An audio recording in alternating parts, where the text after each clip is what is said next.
A gente tem uma pesquisadora de literatura que eu gosto muito, que é a Eurídice de Figueiredo, que ela fala sobre o papel da literatura que tematiza a ditadura militar e a função dessa literatura em desempenhar uma espécie de documentação desse período histórico, tendo em vista que aqui no Brasil a gente tem uma certa tendência a esquecer os eventos históricos, os momentos históricos que marcam a nossa história e que por conta disso a literatura desempenha um papel de documentação muito importante, porque ela vai abordar sobre diferentes pontos de vistas, sobre diferentes modos de organização do discurso, sobre diferentes estratégias narrativas. Essa literatura vai apresentar esse período histórico de maneira muito honesta e de maneira que chegue aos leitores que muitas vezes não têm contato com a história, não têm contato com a história do nosso país mesmo.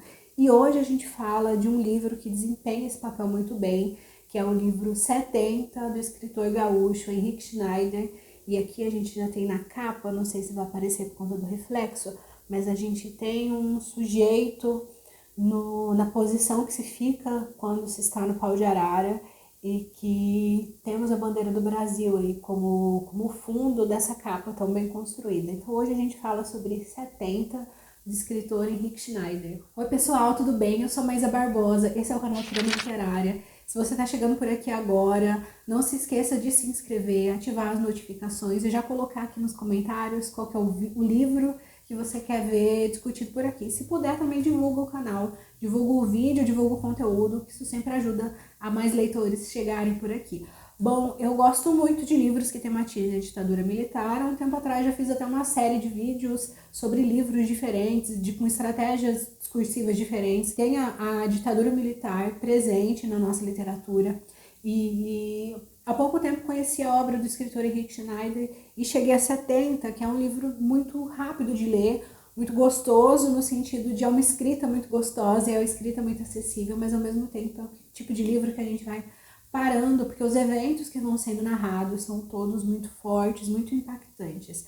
O livro ele tem impresso e tem a versão no Kindle, eu li aqui no Kindle. 70 é a última obra que o Henrique Schneider publicou e a obra está chegando agora em outros países. Isso é muito bacana porque a nossa literatura vai chegando a outros lugares, a nossa história vai chegando a outros lugares, isso é muito significativo. Foi publicado agora esse mês na Itália e também tem previsão de ser publicado na Indonésia, tem previsão de ser publicado no Egito, então o 70 está chegando aí a muitos lugares. Vamos conversar um pouquinho sobre a narrativa. A obra ela tem toda uma estrutura de denúncia mesmo, tem muito esse tom de denúncia e tem vários eventos que vão sendo muito marcantes e que vão deixando a gente muito inquietos em diferentes aspectos. A gente já começa com uma epígrafe bem marcante, temos uma fala do Alfredo Buzaide, ministro da Justiça de 1969 a 1974, e ele diz que não há tortura no Brasil. E 70 vai justamente retratar e mostrar o que eram os eventos de tortura, como eram feitos os eventos de tortura dentro de todo o contexto, seja no sentido de esconder o que estava acontecendo, esconder da população o que estava acontecendo, usar a Copa do Mundo como um pano de fundo para que a população não se preocupasse com isso. O evento, a gente vai ter uma série de eventos de tortura descritos de modo muito detalhado e tudo isso vai deixando a narrativa muito forte, muito densa, por mais que a gente tenha uma linguagem muito gostosa, uma linguagem muito acessível e a gente vai acompanhando todas as ironias, todas as contradições do que era esse momento histórico no Brasil. A gente tem um protagonista chamado Raul, que para mim é bem significativo, que é o nome do meu filho. Então a gente tem esse protagonista chamado Raul e a narrativa vai passar por um período de 9 dias, em 1970, em junho de 1970 para ser mais específico. Então temos 9 dias aí de junho e a narrativa vai acompanhar o que vai acontecendo com o Raul dentro desse período. A gente começa, no primeiro capítulo, a gente vai ter uma cena de tortura, então é como se a narrativa começasse ali pelo final, porque o primeiro capítulo vai abordar os últimos desses 9 dias que o Raul passa sendo torturado, e depois a narrativa vai voltando para contar como que ele foi para ali, o que aconteceu com ele, por que ele está naquele lugar, por que ele está sendo torturado. E quando isso vai acontecendo, a gente começa então com uma cena de tortura e depois a narrativa vai voltando para contar a história do Raul. e quando isso vai acontecendo, a gente vai ficando muito mexido por várias razões. E uma coisa que a gente tem ali dentro da obra é justamente o fato de que o Raul, ele tá inocente ali, né? Ele foi pego por engano. Isso de ser pego por engano fica acessível para o leitor, porque em determinado momento ele tá passando ali por um determinado lugar, tá com uma roupa vermelha, e passa um moço correndo por ele ali de camisa vermelha e pegam o Raul, né? Então isso fica acessível para o leitor.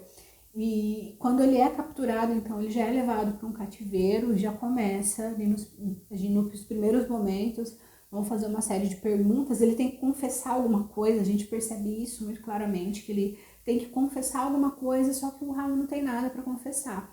E aí que a narrativa vai se tornando mais interessante, porque ele é um homem comum, ele é um homem que sabe da ditadura, ele vê na televisão, ele sabe sobre os militares, mas também não se interessa muito por isso. Ele é bancário, então provavelmente a gente tem um sujeito ali com uma renda interessante, né? Não é rico, mas tem uma renda interessante comparada aí com a maior parte dos brasileiros, então não tem muito por que ele se preocupar com isso. É como se isso fosse um problema dos outros, não fosse um problema dele.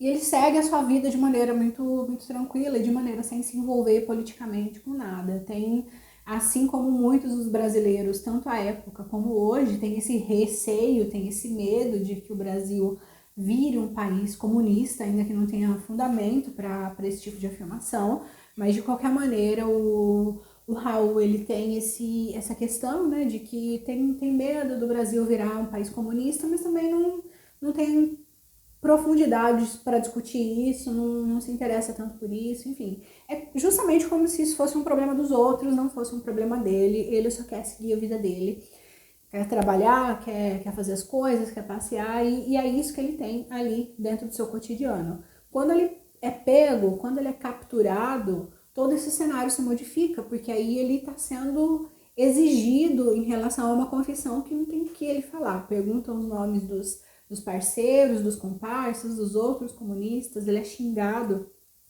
de comunista muitas e muitas vezes, ele não tem o que confessar, ele não tem o que dizer, porque ele não está envolvido com aquilo ali, ele não consegue fazer com que ele seja ouvido. É desesperador, essas cenas são desesperadoras justamente porque a gente percebe que ele simplesmente não é ouvido, ele está falando, repetindo, ele está apanhando, enquanto ele está apanhando, ele está repetindo que não tem nada para ele confessar, porque ele não está envolvido com absolutamente nada, mas ninguém acredita nele e as pessoas só acham que ele é um tanto resistente, que se machucar um pouco mais, se bater um pouco mais, em algum momento ele vai falar. Nisso se passam 9 dias, né? Ele vai pro pau de arara, ele leva choque, ele apanha muito, ele passa por um processo de tortura psicológica muito intenso, então ele vai sendo torturado de diferentes maneiras.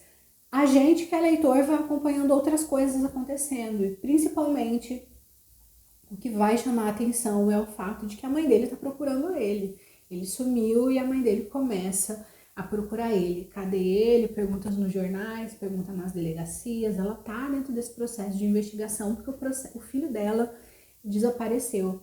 E, ironicamente, a mãe dele tá muito preocupada com o fato de será que o filho dela está envolvido com o comunismo? Então, a gente percebe que esse é um medo latente da população, e que a mãe dele, quando ele desaparece, fica preocupada, não o filho ter sido morto, não o filho ter, enfim, de ter acontecido qualquer coisa, mas uma das principais preocupações dela é, será que o filho dela, de repente, está metido com alguma guerrilha, de repente está fazendo parte de algum movimento aí para implantar o comunismo no Brasil, e isso deixa ela completamente desnorteada.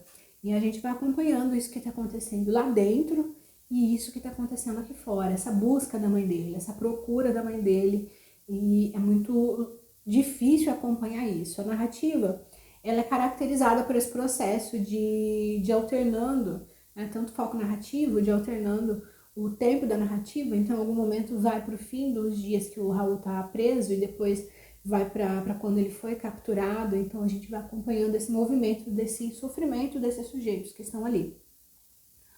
A gente também vai perceber as estratégias para poder ter tortura ali, para essas torturas poderem acontecerem, justamente pelo fato de que eles vão falar que os relatórios são alterados, e no caso do Raul é mais tranquilo ainda, porque nem relatório tem, né? Nem relatório eles fizeram, só capturaram ele, colocaram ali, né? Então ninguém sabe que ele tá nas mãos da polícia, ninguém sabe que ele tá capturado pelo Estado. Então isso é muito complicado da gente acompanhando, justamente porque a gente vai perceber que essa fala desse ministro de que não há tortura no Brasil, ela é legitimada por todo um processo de fazer com que essa tortura não apareça. No caso de 1970 especificamente, isso fica muito fácil de acontecer, essa distração da população, porque a gente está na Copa do Mundo, né? A gente está vivendo ali a Copa do Mundo. No caso da narrativa, ela vai pegar os últimos dias da Copa do Mundo, o Brasil sai campeão e a população está preocupada com isso, ali, com a Copa do Mundo. É isso que é mais importante, é isso que vai ser mais relevante dentro daquele contexto. E isso é usado como um distrator muito importante, porque quem tá assistindo televisão, quem tá vendo jornais, está preocupado com a Copa do Mundo, não necessariamente com o que os militares, com o que as polícias estão fazendo para manter a ordem, vamos dizer assim, do país. O fato é que o Raul é acusado de ter participado de um sequestro de um cônsul americano, e isso vai fazer com que a vida dele se torne um verdadeiro inferno, justamente porque ele precisa começar a estar envolvido em uma coisa que ele não está, e precisa começar a olhar por um aspecto vamos dizer assim, da política do país que ele não estava até então.